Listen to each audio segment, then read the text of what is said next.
7. Day crept past in the blindness of rain. Twice Xanthians brought them food, and once Karun and Imazu ventured down the ramp to find their way barred by spear-bearing reptiles. For the rest, they were alone. It ate at the nerves like an acid. Sharzan sat stiff, unmoving on a couch, eyes clouded with thought. His giant body could have been that of a Khemrian mummy. Imazu squatted unhappily, carving one of the intricate trinkets with whose making sailors pass dreamy hours. Karun paced like a caged beast, throttled rage mounting in him. Even Perius grew restless and took to padding up and down the antechamber, passing Karun on the way. The man could not help a half smile. He was growing almost fond of the Irene and his honest malevolence after the intriguing of humans and Xanthi. Only Croesus remained calm. She lay curled on her bed like a big, beautiful animal, the long silken hair tumbling darkly past her shoulders, a veiled smile on her red lips. And so the day wore on.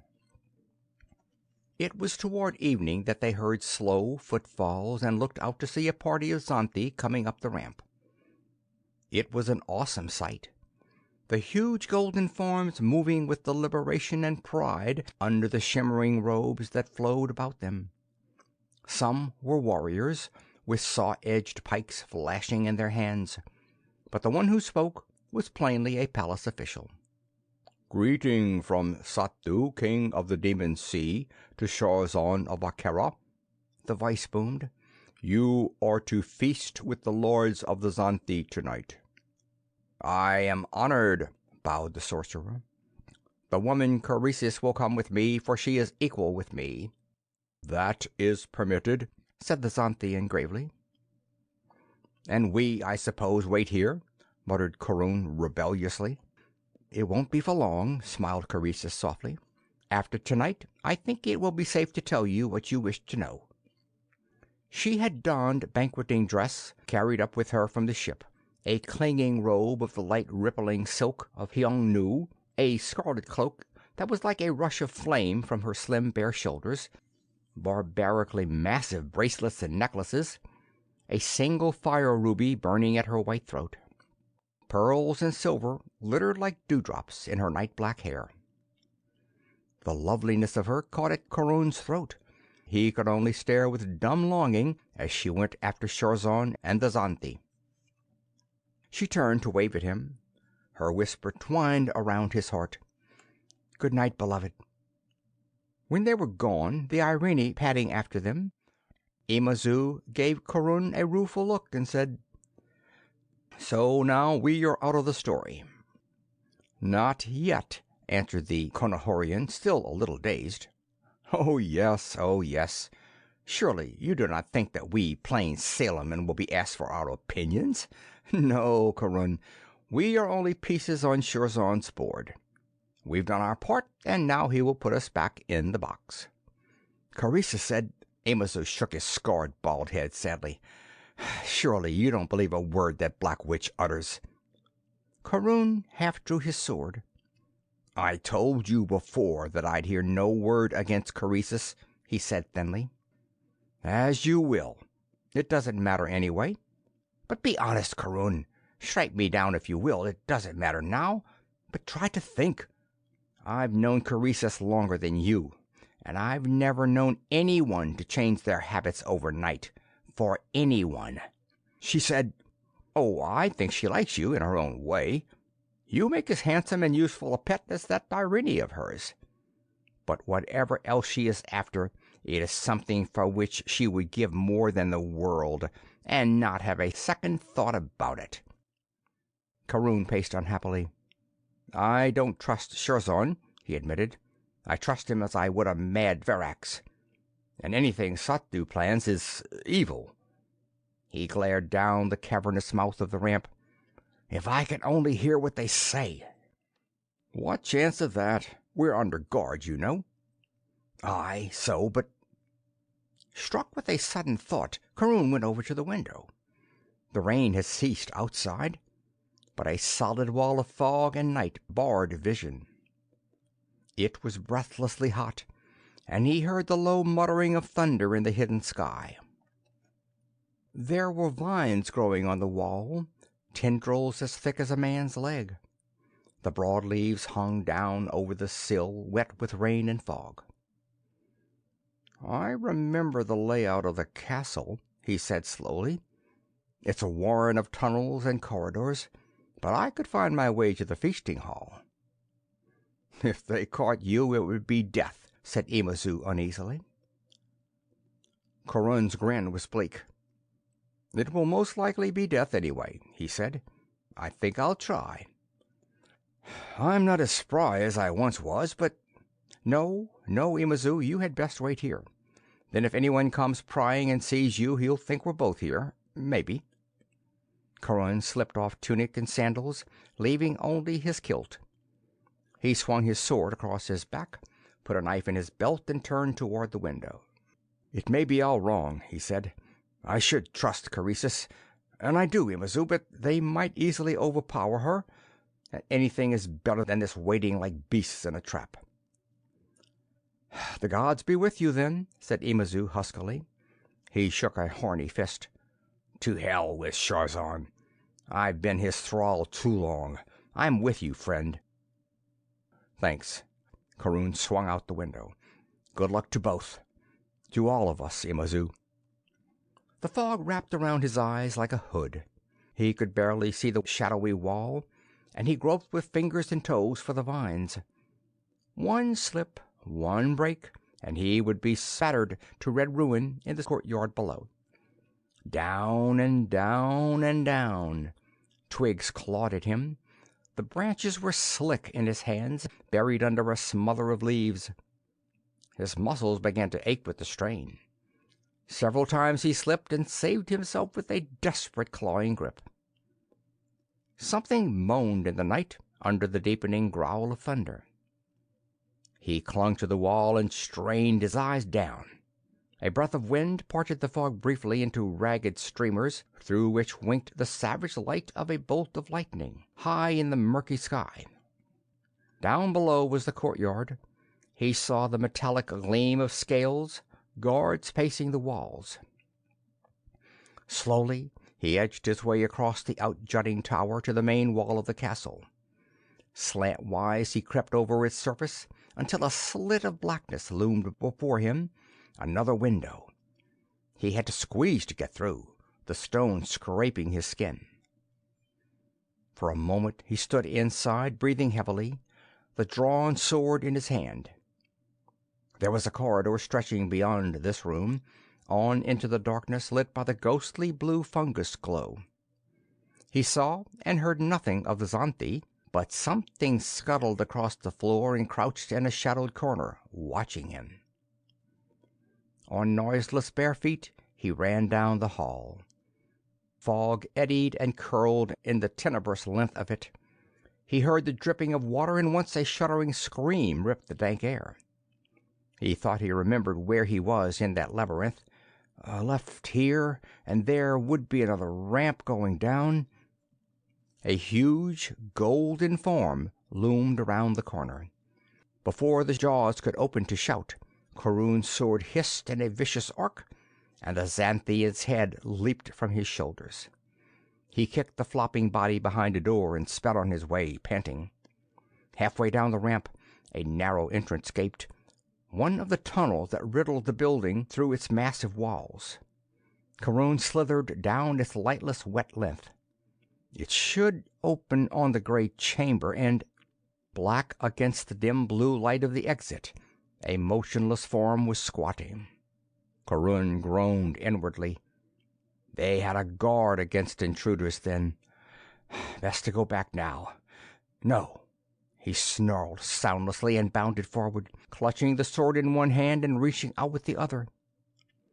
Fingers rasping across the scaly hide, he hooked the thing's neck into the crook of his elbow and yanked the heavy body back into the tunnel with one enormous wrench. Blind in the darkness, he stabbed into the mouth, driving the point of his sword through flesh and bone into the brain. The dying monster's claws raked him as he crouched over the body. He reflected grimly that no matter how benevolent the Xanthi might be, he would die for murder if they ever caught him. But he had no great fear of their suddenly becoming tender toward mankind. The bulk of the reptile race was peaceable, actually, but their rulers were relentless. The tunnel opened on a small balcony halfway up the rearing chamber wall. Corrun lay on his belly, peering down over the edge. They sat at a long table, the lords of the demon sea, and he felt a dim surprise at seeing that they were almost through eating. Had his nightmare journey taken that long? They were talking, and the sound drifted up to his ears. At the head of the table, Sattu and his counselors sat on a long, ornate couch ablaze with beaten gold.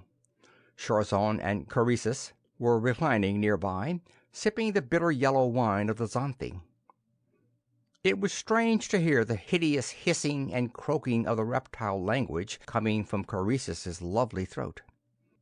"Interesting, I am sure," said the king. "More than that, more than that." It seemed to Corrun that he could almost see the terrible fire in Shorzon's eyes. The wizard leaned forward, shaking with intensity.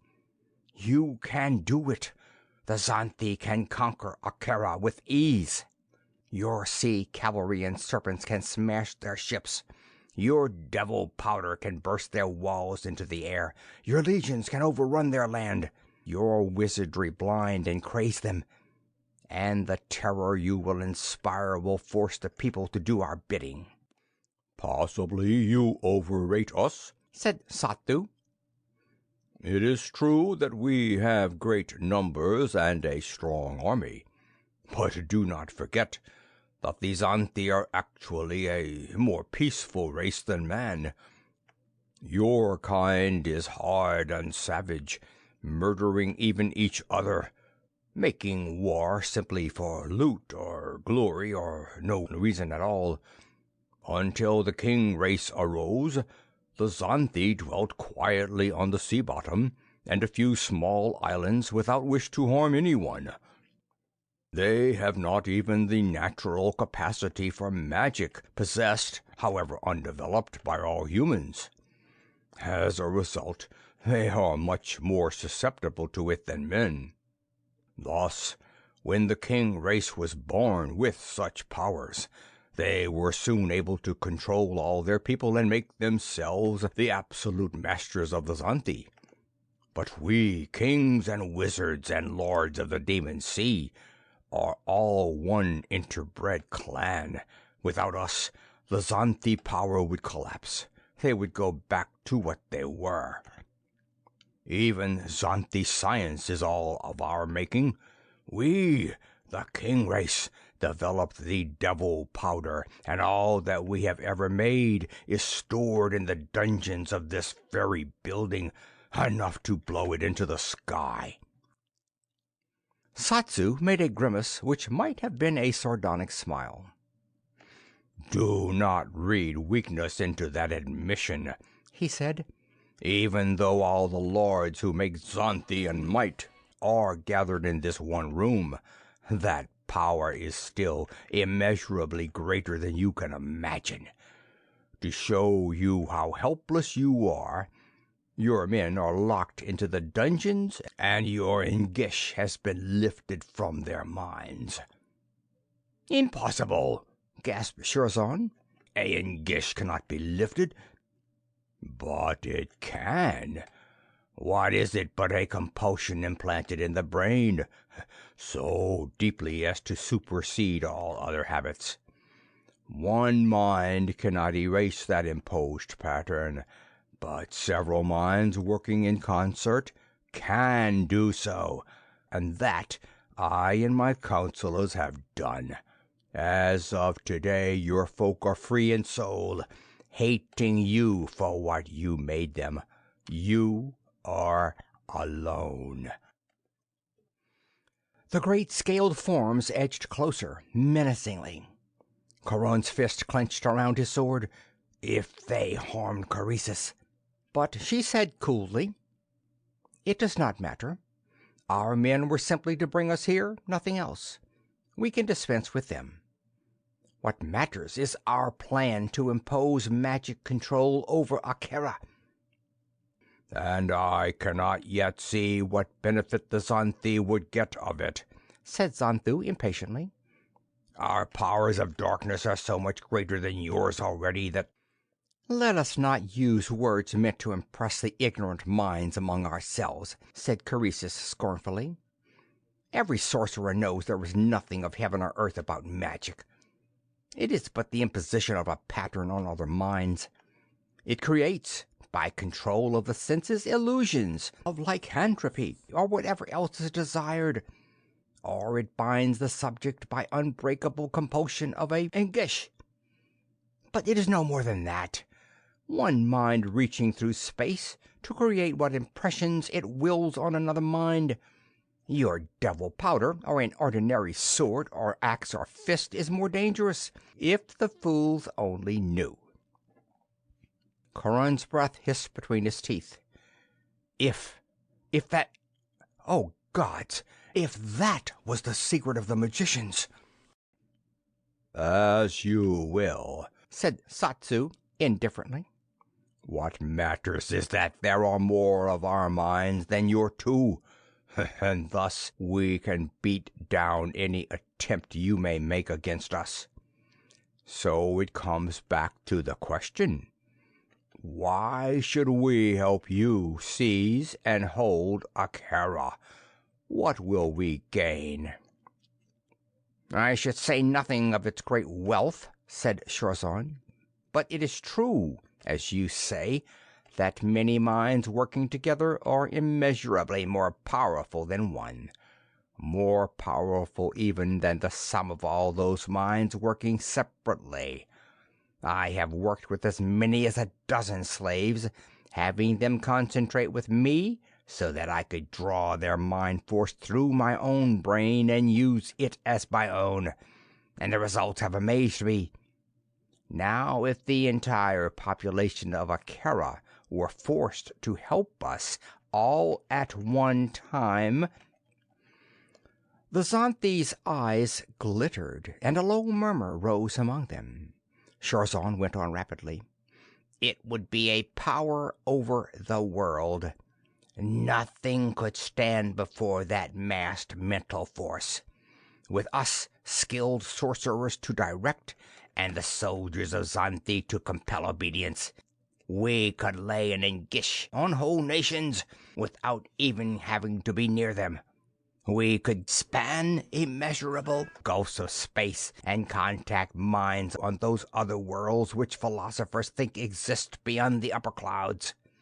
We could, by thus heightening our own mental powers, think out the very problems of existence, find the deepest secrets of nature, forces beside which your devil powder would be a spark.